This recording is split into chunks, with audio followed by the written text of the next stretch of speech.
নওজওয়ানেরা যুবকেরা বহু মুসলমানদের ভিতরে আবার দেখতে পাওয়া যায় কিছু কিছু ইমাম সাহেব মাওলানা সাহেব বেরিয়েছে যারা ইয়াজিদের পক্ষ নিয়ে কথা বলে।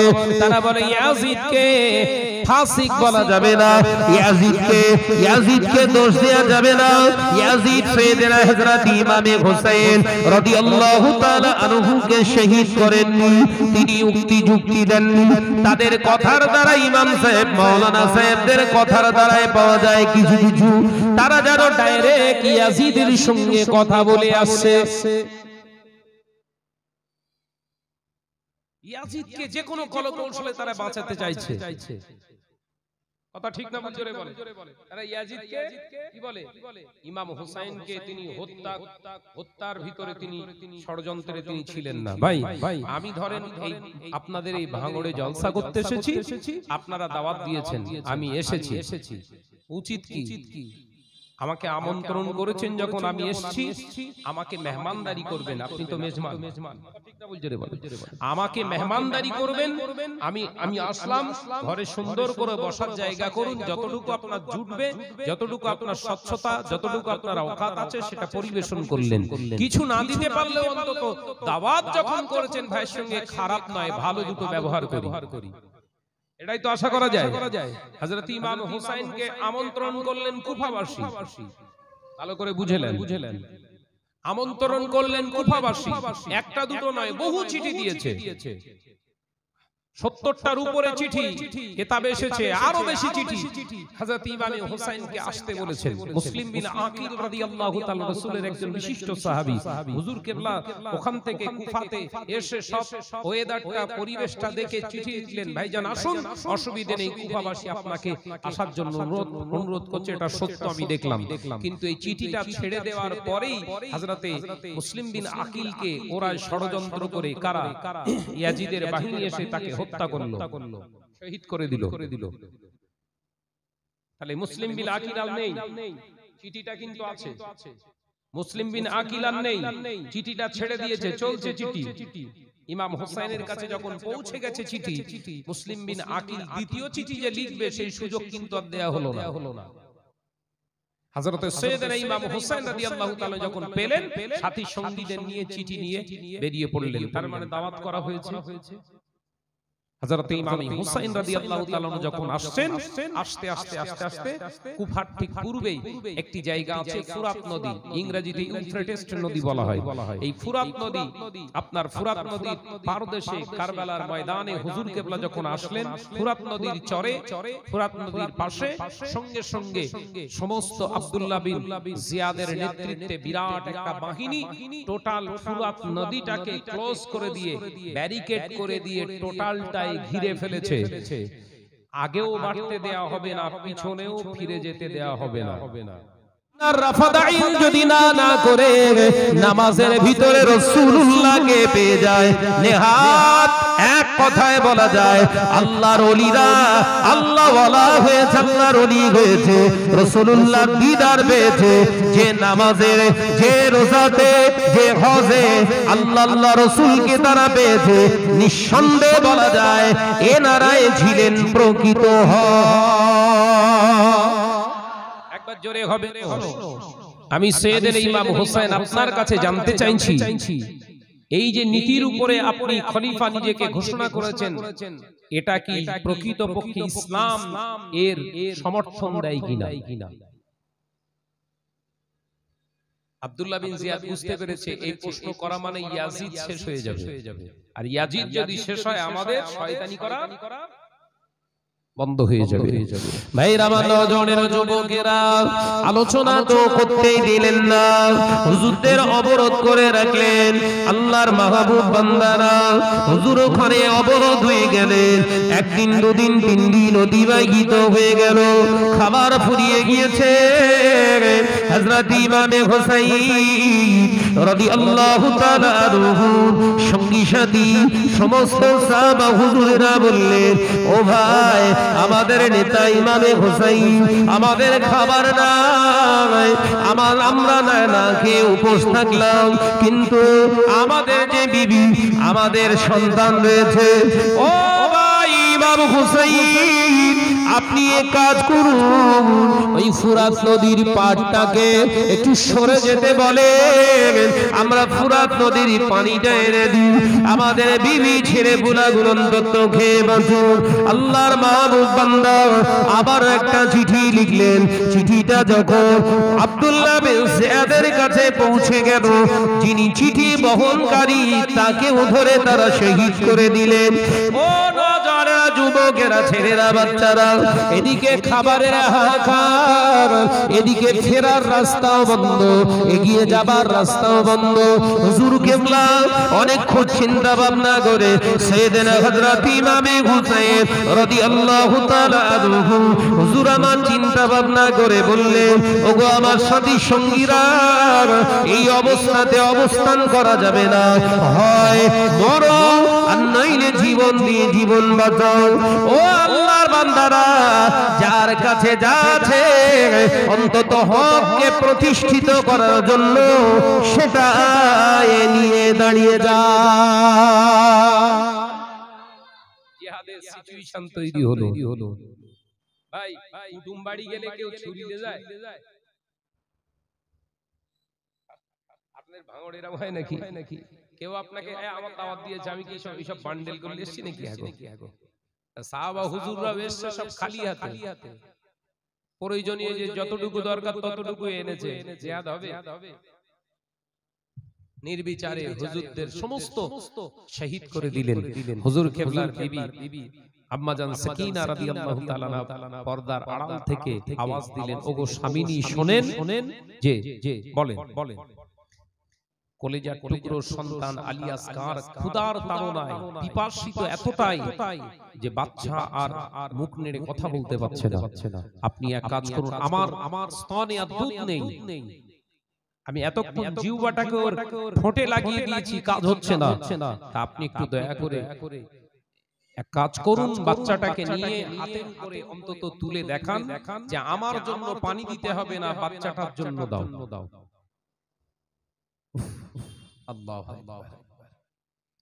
ভাইরা, আমার নজনের যুবকেরা, ছেলেরা, বাচ্চারা, পর্দানা সিনা মা বোনেরা, হযরত ইমামে হুসাইন রাদিয়াল্লাহু তাআলা আনহু হুজুর আমার কচি বাচ্চাকে নিয়ে সঙ্গে সঙ্গে হাতে করে নিয়ে উপরে তুলে বললেন, ও কুফাবাসী, ও কুফাবাসীরা, শুনে নাও, জেনে নাও, একবার দেখো, আমার জন্য নয়, এই কচি বাচ্চাটাকে পান করাবো বলে আমি তোমাদের কাছ থেকে একটু চাইছি, তোমরা একটু আমাকে ফুরাত নদীকে পানি পান করাতে দাও।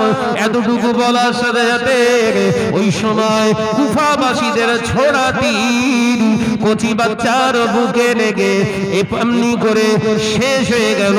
ইন্না লিল্লাহি ওয়া ইন্না ইলাইহি রাজিউন। হযরতে ইমামে হোসেনের হাতে তাজা রক্ত এসে গেল। হুজুর আমার কচি বাচ্চাকে বুকে জড়িয়ে ধরে বললেন, বেটারে, কারবালার ময়দানে আমি তোকে পানি পান করাতে পারি না। ও বাবা, বাবা আলী আসগার, যাও বাবা, তোমার নানা ভাইয়ের কাছ থেকে আল্লাহর বেহেশতি হাউজে কাউসারে পানি পান করো। আর কি জোরে হবে না, আর কি জোরে হবে না। ছেলেরা, বাচ্চারা, পর্দার সিনা মা বোনেরা, হযরত ইমামে হুসাইন বুকে জড়িয়ে ধরে সন্তানকে সঙ্গে সঙ্গে বিবির কাছে এনে বললেন, ওগো বিবি, এই নাও, সন্তান তোমার কাছে বায়না ধরবে না, তোমার কাছে আর পানি চাইবে না, তোমার কাছে আর কাঁদবে না, এই নাও, সন্তান চলে গেছে, আর তোমার কাছে পানির জন্য বলবে না। ওগো বিবি, সন্তান পান করেছে, তবে দুনিয়ার ফুরাত নদীর পানি নয়, আল্লাহ তাআলার হাউজে কাউসারের পানি। কলেজার টুকরো সন্তান শেষ হয়ে গিয়েছে।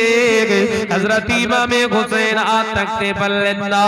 ওগো বিবি, আর নয়, আর নয়।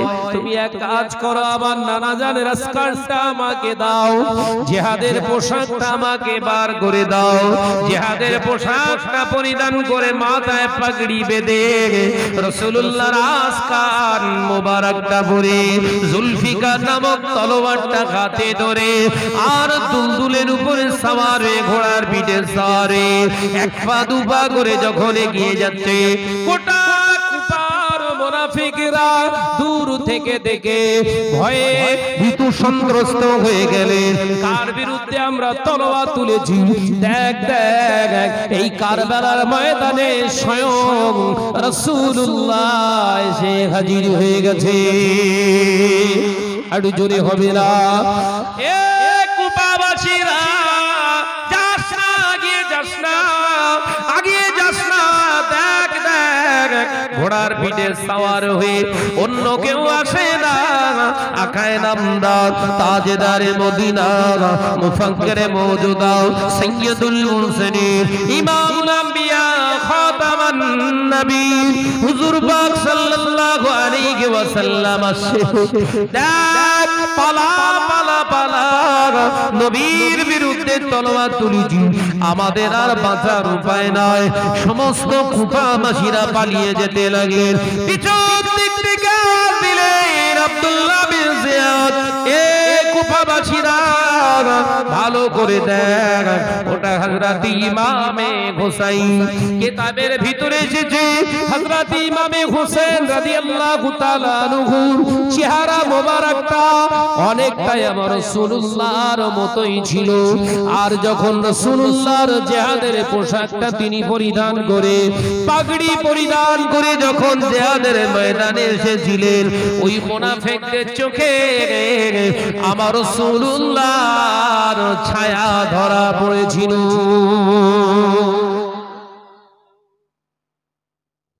অন্যায়কারীদের হৃদয়ে ভয় থাকে।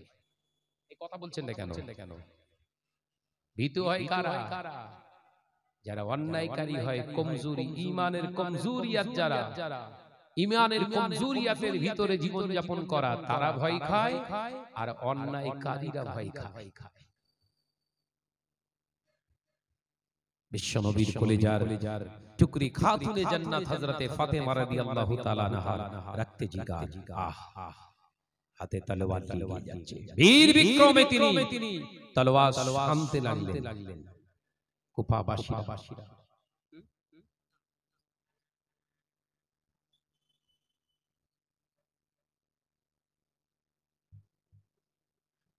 কথা বুঝছেন? রাসূল পাক সাল্লাল্লাহু আলাইহি ওয়াসাল্লামের কলিজার লাল ইমাম সাইয়েদনা হুসাইন রাদিয়াল্লাহু তাআলা আনহু জিহাদ শুরু করে দিলেন। হুজুরের সামনে কেউ টিকতে পারছে না। একবার জোরে বলুন না। হযরতে সাইয়েদনা ইমাম হুসাইন রাদিয়াল্লাহু তাআলা আনহুর সামনে যখন কেউ এসে দাঁড়াতে পারছে না, টিকতে পারছে না, ধরাশায়ী হয়ে যাচ্ছে। আব্দুল্লাহ ইবনে জিয়াদ সে কি করেছিল? আব্দুল্লাহ বিন জিয়াদ বললেন, দূর থেকে তীর মারো। কাছে যেতে পারছো না, দূর থেকে তীর দিয়ে আক্রমণ করো। এ নওজওয়ানেরা, যুবকেরা, তীর মারো। তীর এমন ভাবে মারা হয়েছিল, হুজুরের সমস্ত চেহারার ভিতরে তীর গেঁথে গিয়েছিল। কোন কিতাবে আছে 84 খানা তীর। এ নওজওয়ানেরা, যুবকেরা, হুজুরের গোটা বডি মোবারক, শরীর মোবারকটাতে তীর গেঁথে গিয়েছে। হুজুর জিহাদ করে করে আর উপায় নাই। হুজুর দাঁড়িয়ে পড়লেন। সমস্ত ফুরাত নদীর এলাকাটা হুজুর ফাঁকা করে ফেলেছে। ফুরাত নদী এখন ডাইরেক্ট হয়ে গিয়েছে, আর কেউ বাধা নাই। হুজুর এবার ঘোড়ার পিঠ থেকে নেমে পড়লেন। হুজুর নেমে গিয়ে আজলা ভরে পানি তুললেন। হুজুর আমার পানিটা মুখের কাছে আনলেন। চিন্তায় পড়ে গেলেন, এই পানিটা আমি কি করে পান করি, যে পানির বিনিময়ে আমার সাথীরা চলে গেল, আমার কলেজা লাল চলে গেল। যে পানি, এই ফুরাত নদীর পানিটা পান করতে পারে না কচি বাচ্চা, আমি ইমাম হোসেন যদি এই পানিটা আমি পান করি, তাদের সঙ্গে বেইনসাফি করা হবে। এই বেইনসাফি করাটা আমার নানা জানের আদর্শ নয়। একবার জোরে বলো, বেইনসাফি করা আমার নানা শেখায়নি, আমার নানা জানের এটা আদর্শ হয়। বেঁচে নেই তারা, তাদের জন্য ইনসাফ দেখিয়েছে, এটার নাম ইসলাম। একবার জোরে বলো, তুমি বেঁচে থেকে কি ইনসাফ দেখাও? মেরে ঝেড়ে সব কেড়ে জম্মের খাওয়া খাচ্ছ, আর মসজিদে ফটাফট ঢুকছো, আল্লাহরে খুঁজছো। এই কথা বলছেন না কেন? ইনসাফ আছে? আমার সাথী সঙ্গীরা খেতে পায়নি পানি, এই ফুরাত নদীর পানিটা আমি হাতে করে দেখলাম, প্রাণ ভরে খেতে পারবো না। আমার নানা জানের ক্যারেক্টার আমাকে খেতে বাধা করে, আমার নানা জানে বেইনসাফি শেখায়নি, আমি ইমাম হুসাইন হক মানতে পারি না। হযরত ইমাম হুসাইন হাতের আজলবারে পানিটা ফেলে দিয়েছিলেন। ও নজরের যুবকেরা, হুজুর আমার এখান থেকে গোটা মুসলিম সমাজকে শিক্ষা দিয়ে গিয়েছে, বাবা পৃথিবীর জমিনে যত কঠিন জায়গা হোক না কেন, পৃথিবীর জমিনে যত ডেঞ্জার সিচুয়েশন আসুক না কেন, পরিস্থিতি আসুক না কেন, খবরদার ইনসাফ ভুলে যেও না, হক মেরো না। পৃথিবীর জমিনে যদি হক মেরে দাও, পৃথিবীর জমিনে যে ইনসাফি করো, শত ইবাদত করেও লাভ হবে না। কিয়ামতের দিন এর কারণেই জাহান্নামী করে দেবে। এ নজরেরা, মুরব্বিয়াগণেরা, আমি আলোচনা বোঝাতে চেয়েছিলাম, ওই সময় দেখতে পাওয়া যায় হযরত ইমাম হুসাইনের শরীর থেকে খুন মোবারক জোরে জোরে জোরে জোরে হুজুর দুর্বল হয়ে গিয়েছে। জমিনের উপরে আসলফিকা নামক তলোয়ারটা জমিনের উপরে গেঁথে দিয়েছে। কারবালার ময়দানে জুলফিকারটা পুঁতে দিয়ে একটা দীর্ঘক্ষণ শ্বাস, একটা দীর্ঘ শ্বাস হুজুর ফেলে আলহামদুলিল্লাহ বলে জমিনে বসে পড়লেন। এ নওজওয়ানেরা, যুবকেরা, ছেলেরা, বাচ্চারা, মুমিনদের এটাই চিহ্ন, যত কষ্ট, যত বিপদ, যত বালা মুসিবত আসুক না কেন, সব সহ্য করার পরেও আল্লাহর শুকর তারা ভোলে না। একবার জোরে হবে না? বৃষ্টি হচ্ছিল, আলহামদুলিল্লাহ পড়েছিলেন? বল না রে বাবা, হয়েছিল?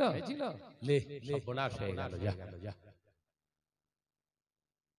জলসা দিলুম আর বৃষ্টি হলো, আর যার জলসা পছন্দ করেন এই যে খোদার গজব। আর যেই বৃষ্টি থেমে গেছে, ওদের মুখে গজব পড়ে গেছে। এই কথা ঠিক না? বুঝতে পারে যে আমার নওজওয়ানেরা, যুবকেরা, ছেলেরা, বাচ্চারা, আল্লাহর শুকরকারী, আল্লাহর যারা শুকর আদায় করে, এই শুকরান বান্দাটা হলো আল্লাহওয়ালা। একবার জোরে বলো, একবার জোরে বলো। হযরত ইমাম হুসাইন রাদিয়াল্লাহু তাআলা আনহু বলেছিলেন, আমাকে 2 রাকাত নামাজ আদায় করতে দেয়া হোক। হুজুর নড়তে পারছে না। সমস্ত চেহারার ভিতরে হুজুরের গেটে গিয়েছে তীর। 2 রাকাত নামাজ আদায় করলেন হুজুর, অতি কষ্টে নামাজ আদায় করে হুজুর যখন এমনি করে বসে বসে আল্লাহ দরবারে কাঁদছিলেন, সীমান নামক একজন ব্যক্তি মুনাফিক এসে হযরত ইমাম হোসেনের সেরতান জুদা করে ফেলেছে, হুজুরের সেটটাকে কেটে নিয়েছে। এ নজরের যুবকেরা, হযরত ইমাম হোসেন যখন সেটটাকে গর্দান থেকে আলাদা করে দিয়েছিল, কারবালার জমিনটা যেন একবার গা ঝাড়া দিয়ে উঠেছিল। তার মানে কারবালার জমিনটা ইমাম হোসেনের ওই সেরতান জুদাটাকে মেনে নিতে পারেন না।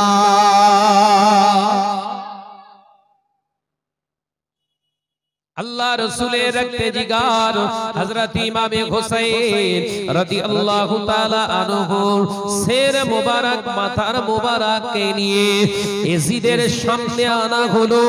ইয়াজিদ যদি দোষী না হতো হযরত ইমাম হুসাইনকে যারা শহীদ করে দিয়েছিলেন তারা এসে সামনে দাঁড়াতে পারত। এই কথা বলছেন কেন? ওই মৌলী সাহেবদেরকে প্রশ্ন করবেন, ইয়াজিদ যদি ভালো হবে, ইমাম সাইয়েদনা হুসাইনের যখন মাথা মোবারক সামনে এসেছিল, উচিত ছিল কি এই রাসূলের আওলাদদের সঙ্গে, রাসূলের বংশের মানুষের সঙ্গে এত বড় খারাপি, বিয়াদবি, সঙ্গে সঙ্গে তাদের কতল করার হুকুম দিতেন না। বরঞ্চ কি করেছিলেন জানেন? ভালো ভালো দপ্তরে তাদের স্থান দিয়েছিল। তাহলে যে মৌলী সাহেব ইমাম সাহেবরা নামাজ পড়ায় মসজিদ আর বলে না ইয়াজিদকে সরাসরি দোষ দেয়া যাবে না, এদের পেছনে নামাজ হবেন তো?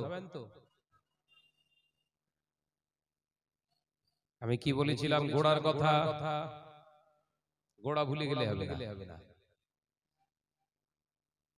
ঘোড়া ভুলে যেও না বাপ। সুন্দর কারি বাসিরির মতো কেরাত পড়ছে, ইমাম সাহেব না দেখে খুতবা দিচ্ছে এত ভালো ইমাম। যদি ইয়াজিদের প্রশংসায় পঞ্চমুখর হয়, ইয়াজিদ দোষ ছিল না, তাহলে আপনি বলুন একজন চুরি করে এসে সামনে চোর দাঁড়িয়ে থাকবেন, আপনি জানতে পারলেন এই হচ্ছে আসল চোর, শাস্তি না দিয়ে যদি বলেন যা আমার এই কাজটা এবার থেকে তুই এই করবি, তাহলে ওই কাজের প্রতি খুশি না নারাজ হওয়া হলো? জোরে বলেন। রাসূলের আওলাদকে যারা শেষ করে তাদের উপরে যারা খুশি হয়ে কাজ দিয়ে দেয়, এরাও সেই দোষের দোষী না দোষী নয়? ইয়াজিদ দোষী হলো না? ভাইরা আমার নজরেরা, হযরত ইমামে হাসান হযরত ইমামে হোসেন কে রাসূলুল্লাহ কত মহব্বত করতেন জানেন? কিতাবে এসেছে হযরত ইমামে হাসান হযরত ইমামে হুসাইন রাদিয়াল্লাহু তাআলা আনহুকে আমার আল্লাহ পাক বড় মহব্বত করতেন, ভালোবাসতেন। রাসূল পাক সাল্লাল্লাহু আলাইহি ওয়াসাল্লাম তিনিও মহব্বত করতেন, কম নয়। মদিনার মসজিদে নববী শরীফে নামাজ আদায় হচ্ছে, এমন সময় দুইজন হযরত ইমামে হাসান হযরত ইমামে হুসাইন রাদিয়াল্লাহু তাআলা আনহুমা দুইজন গুটি গুটি পায়ে গিয়ে দেখলেন নানাজান সেজদায় আছে। একজন নানা ভাই ইমামে হাসান পেটের নিচে রাসূলুল্লাহর বুকের ভিতরে চলে গিয়েছে, আর একজন আমার নবীর পিঠ মোবারকে উঠে চেপে বসেছে। এ নজরেরা, যুবকেরা, ছেলেরা, বাচ্চারা, আমার আল্লাহ সাথে সাথে জানিয়ে দিলেন, যাও আমার হাবিবকে সেজদা থেকে উঠতে মানা করো। হাবিব যেন সেজদা থেকে না উঠে যায়। আমার হাবিব সেজদায় আছে, ওই সেজদা অবস্থায় যেন আমার হাবিব থাকে। ততক্ষণ পর্যন্ত হাবিব থাকবে যতক্ষণ আমার ইমামে হাসান ইমামে হোসেন ওইভাবে থাকবে। কারণ ওই দৃশ্যটা আমি আল্লাহর বড় ভালো লেগে গেছে।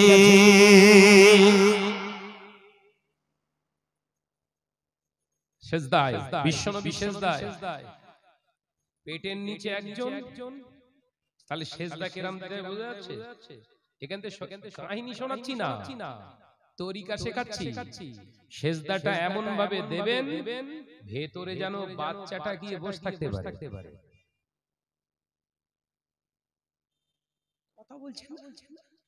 যে একজন সেজদা মেরে দিয়েছে, হাঁটুর সঙ্গে কোনই জয়েন হয়ে গেছে, কারো ঢুকতে দেবে না। কথা বলছেন এখানে? হুজুর সঙ্গে নামাজ আদায় করতে গেলে রাসূলের তরিকা ফলো করতে হবে। কারণ আল্লাহ কোরআনে শর্ত দিয়েছে, ফাত্তাবিউনি ইহবিবকুমুল্লাহ। হাবিব আপনি বলে দেন, ইত্তেবা কিন্তু আপনাকেই করতে হবে। একবার জোরে বলুন না। নামাজ আমার, নামাজ কার? আমি আল্লাহ, আমার নামাজ, কিন্তু তরিকা হচ্ছে আপনার। একবার জোরে বলুন না, একবার জোরে বলুন না। নামাজ আমার হুকুম, সিস্টেম হবে আপনার, এটাই আমি আল্লাহ, জান্নাত আমার, আপনি বন্টনকারী। একবার জোরে বলুন, একবার জোরে বলবেন না, বুঝতে পারছেন না? মুসলিম সমাজ সব শেষ হয়ে যাচ্ছে, আকীদা ভ্রষ্ট হয়ে গেছে সব। ঘরের ছেলেদের কথাবার্তা শুনলে মনে হয় এদের সামনে আর সালাম কালাম দেব না। কথা ঠিক না? জোরে বলে কথাবার্তা এমন গুলো হয়ে গেছে। হ্যাঁ, আমার নজনের যুবকেরা বসে আছে। ও নজনের যুবকেরা, আল্লাহ নবী সিজদাতে রয়েছে, জিবরিল আলাইহিস সালাম এসে হাজির। ইয়া রাসূলুল্লাহ, ইয়া হাবিবাল্লাহ, সিজদা থেকে উঠবেন না, সিজদা থেকে উঠবেন না, সিজদা থেকে উঠবেন না। আজকের এই সিজদাটা আপনার, এই দৃশ্যটা আমার আল্লাহ বড় পছন্দ করে ফেলেছে। এ নজনেরা, যুবকেরা, মুরব্বিয়ান গণেরা, পর্দানা সিনা মাও বোনেরা, শরিয়াতের মাসালা হলো নামাজ আদায় করার সময় যদি আপনার ছোট বাচ্চাটা আপনার পিঠে উঠে যায় কিংবা আপনার কোলের ভিতরে ঢুকে যায়, আপনি নামাজটা লম্বা করুন। সিজদা অবস্থায় যদি থাকেন, সিজদাটা লম্বা করুন, অনেকক্ষণ ধরে আপনি অপেক্ষা করুন। আপনার বাচ্চাটা যতক্ষণ না নেমে যায় ততক্ষণ আপনাকে অপেক্ষা করতে হবে। এই অপেক্ষা করাটা আমার নবীর সুন্নাহ। আলোচনা বোঝা যাচ্ছে তো? বুঝে নাও, কারণ অনেক মাতব্বর রয়েছে, সব মুসল্লি মাতব্বর, ফাটা মুসল্লি ওদের নাম রেখেছি। শুনতে খারাপ লাগে কিন্তু দিতে হবে, ওদের নাম হচ্ছে ফাটা মুসল্লি। কথা বুঝতে পেরেছেন?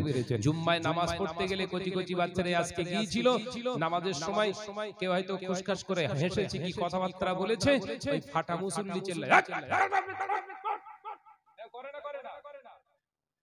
করে না, এ হচ্ছে ফাটা মুসল্লি। এ কবরে গেলে এর ফাটাবে। শরিয়াতের বিধান, মসজিদে যত ছোট বাচ্চা আসুক না কেন, যদি খেলা করে, দৌড়দৌড়ি করে, জামাতে দাঁড়িয়ে গেছে, লাইনের সামনে দিয়ে কাতারে দাঁড়িয়ে আছেন, তা আপনার সামনে দিয়ে যদি দৌড়াদৌড়ি করে, ওই বাচ্চাটা তেড়ে হাঁকা দিতে পারবেন না। ওটা হচ্ছে শরিয়াতে নিষেধ। মাথায় ঢুকলো না? ঢুকেছে? মাতব্বারি করবেন বিবির সঙ্গে করবেন, ওই মসজিদের সঙ্গে মাতব্বারি করতে যেও না। আপনি অবাক হয়ে যাবেন, লক্ষ লক্ষ মানুষ খানায় কাবা চত্বরে ইবাদতে মগ্ন, ছোট ছোট বাচ্চারা খেলা করছে। নিষেধ করা, এত পুলিশ রয়েছে সৌদির, এত পুলিশ প্রশাসন ওখানে ঘোরাঘুরি করছে, বাচ্চাদের কোনোদিন ওরা গায়ে হাত দেবে না, কিচ্ছু বলবে না, বরঞ্চ ওদের সঙ্গে ওরা খুনসুটি কাটে। নামাজ চলছে, জামাত চলছে, নিষেধ করার মানুষ নাই। তার মানে ইসলাম শেখায়